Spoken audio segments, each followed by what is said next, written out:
Bro, it's crazy what is happening in this country. Imagine your relative, you take them to the hospital and then they lose their life because there are no beds in the hospital. How can we live like this as a country? I don't even want to imagine how that feels like, because it will be so sad, it will be so annoying at the same time. Exactly. So over the weekend, we saw a lot of people on the floor at our premier tertiary health facility here in Ghana. The whole Ghana, that's like number one. Just as we say for Lagos, right? And we saw people lying on the floor. And we saw people lying on the floor because there were no beds. And someone took a video, it went viral. And our health minister, aka content creator, I don't do that. informed all the media houses he could inform that I am going to Korle Bu. So but that's a working minister. So he went there, and the authorities at Korle Bu says, false alarm.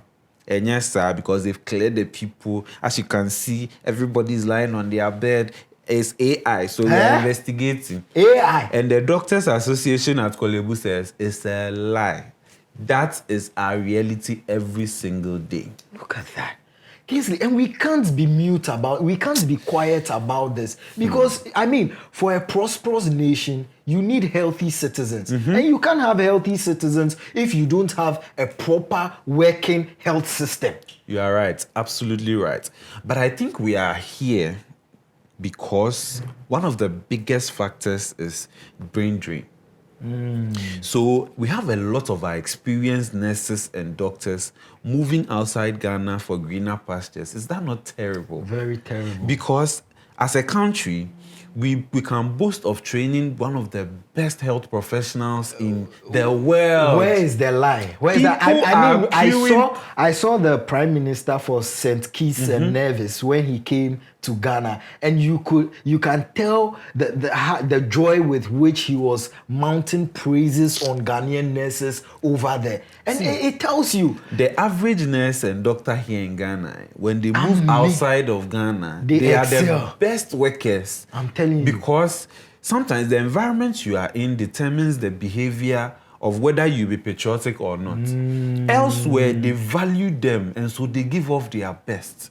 But here, it is as if they are doing you a favor, because after completing your nursing school, you literally have to do demonstration. You have to beg government to employ you. But Kingsley, is it not ironical that here in this country where we produce very good nurses, very good doctors, we are still suffering with nurses being unemployed and all of that? So is it the case that we do not have money to employ these nurses, or the nurses and doctors just don't like it here?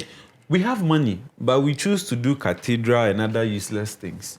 So what I'm saying is that please do stay we've on lost course. a lot of our experienced people. See, some people have 20 years experience, 25 years experience, and they still want to leave Ghana. Why? Because what is due them, we don't give them. Now we are saying we are exporting some of our nurses and our doctors. Good news. Are we going to make good use of the monies that will come in? Because if you are able to account for what you've exported properly, it should be able, one person exported should be able to employ 4 or 5 nurses so that we can make sure that the health system is working. See, we don't need much. Sometimes the equipments are there, the facilities are there, but we just don't have human resource in that facility. And so everybody will go and crowd at Korle Bu. Mercy. If you have headache, you want to go to Korle Bu because that is where you know at least the human resources are many, so you'll be looked after. Right. But ordinarily, you must start from your local clinic. Go health center even. Exactly. Go to a clinic. And that is why I really applaud that CHIPS compound system, you know. But that one, how far? How far? You go to your clinic, you go to a health center, your clinic, polyclinic, before you even go to a big hospital close to you, before you are referred if the thing is serious or it can't be done at that facility. But here's the case: the trust system in our health industry is so low that people with slight headache are going to Korle Bu. And I was shocked and amazed to hear that Korle Bu actually closes at 6 p.m. And we are now looking at opening Korle Bu for 24 hours. our premier tertiary health facility like Korle Bu.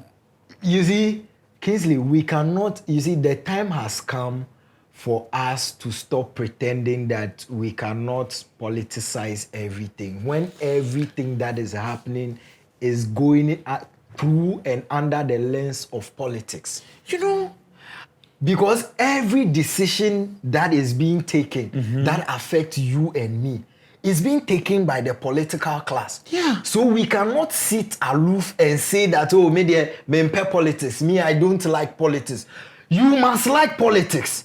Yes, because the politician taking that decision is affecting you that you are sitting aloof.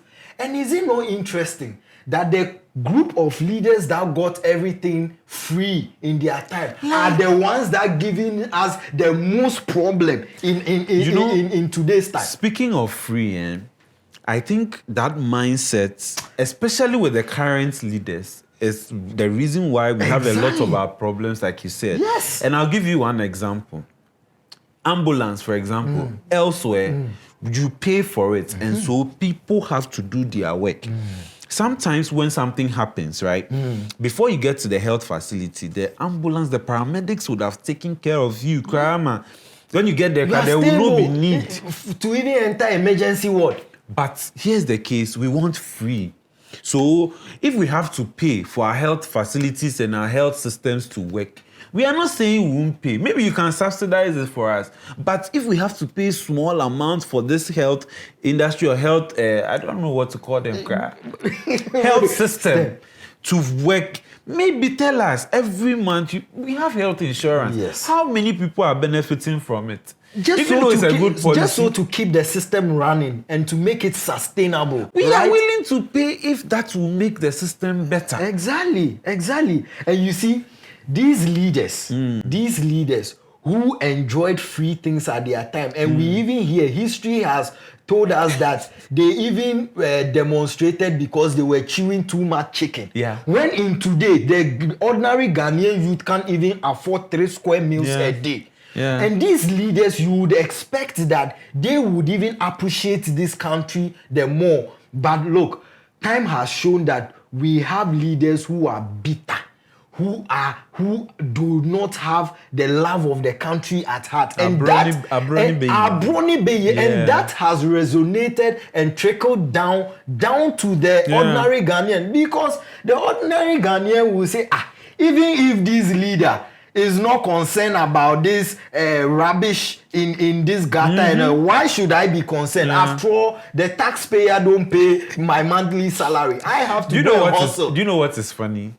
This current health minister, when he was in opposition, toured all the hospitals he could tour in this country. So he's telling us that he didn't know all these problems existed.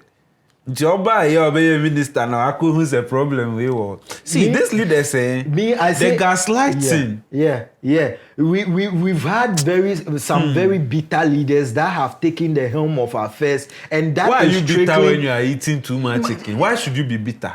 What do we owe you after everything your forefathers have done for you? Make it a better place for us. We are facing the brunt of their bad decisions, their bad mismanagement, and we can't even afford 3 square meals a day. Now we have to resort to 001. It's no joke. It's no joke. Now once about that. It's true. And this is dangerous because now what that is doing to the ordinary citizen is taking that patriotic factor out of the ordinary citizen. Yeah. How can you build a nation like that? No one is patriotic, because if we were, we wouldn't allow Charles Emisa to die. Nobody, from the hospital security to the nurse to the doctor to you and I, nobody is patriotic. Because if we were, we would have known that this is a valuable life we need to protect. Yeah. Why are you turning somebody away just because there's no bed? Even if there isn't, you have to make your humanity shine through. But we are in a country where right now, it is what am I getting from this situation? If I'm not getting anything, then I'm not Ghanaian enough. I won't do it. Black Stars Ebeko World Cup ikra, Obia draw plan. of how I the nekwa on back. Obi a draw plan no ehu. Wa hyehyɛ bibia, wa hyehyɛ adwuma no. Yeah, say ekomumu. Na wa ha na ekomumu. Patriotism na di blast church na cheer them to win the cup no. No agenda ne be draw airport to mefa left, mefa right, because John so aba otilo. You see, when you are walking, these old folks, they are the ones who will turn back and come and call us we are lazy. We are the lazy ones. Coconut heads. Coconut heads. But that ordinary Ghanaian who is a survivor and will do his kpa to get what he would eat. But you see, confidence is lost when you have people who they say they've written ghost names. They've written and taken extra money when they should not be earning that.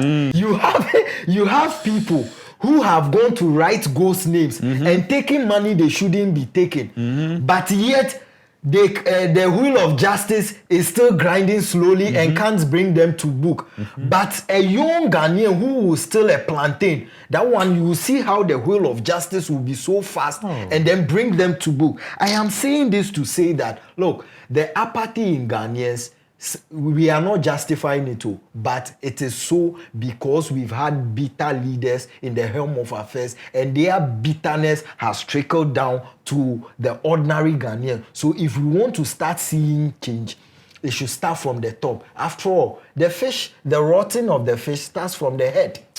You know, as Ghanaians, we used to be very patriotic. At least I'm not old. Yeah. I'm very young, but we've read about people during the Nkrumah era. Morning assembly, the kind of songs you sing, Yenaraya, Sasimi, those kind of patriotic. So before you enter, you know you are a proud Ghanaian. Today, are they even singing those things in our morning assemblies? Because I ask myself, if anybody anywhere in the world comes to Ghana and we take that person to Korle Bu, will you be proud as a Ghanaian to tell them that this is your number one health facility?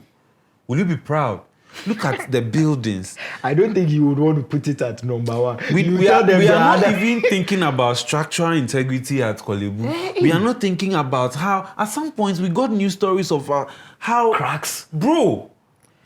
And these are 6 stories, 5 stories, 8 stories. We have to do something as a nation. Yeah. The content creation is too much, Mr. Minister. Take action. Let's see real change at Korle Bu. Let's see real change at Whole Teaching Hospital. Yeah. Let's see real change at Komfo-Anokye. It is not enough to call journalists to go and ask what happened. Now I said Chebi, now I friend and not a cry. Who your presenter, now your minister. So we want to see real changes, especially at teaching hospitals. Yeah. It can't be work as usual. As a minister of health, you can put it in your head and as your vision that the 1 year shekra transform Korle Bu, transform Komfo-Anokye. Make sure that Ghana we can get everything wrong, but our health system. Please. And for me, you see, this is to all the working ministers. If you really they show working, me, I don't care about your content creation. If you are giving me beds in my hospital, making sure the hospitals are working, making sure our roads are being done, I have no qualms with you. You can create all the content you want. But the day we realize there's no working and it's content creation, we will show you that some of us, we are content creators too. Well, let us know what you think in the comment section. And once you're doing that, recommend this to a friend, a brother, a sister. Until we come your way next time, keep the Ghana hope alive. Make sure you're a great citizen. We are.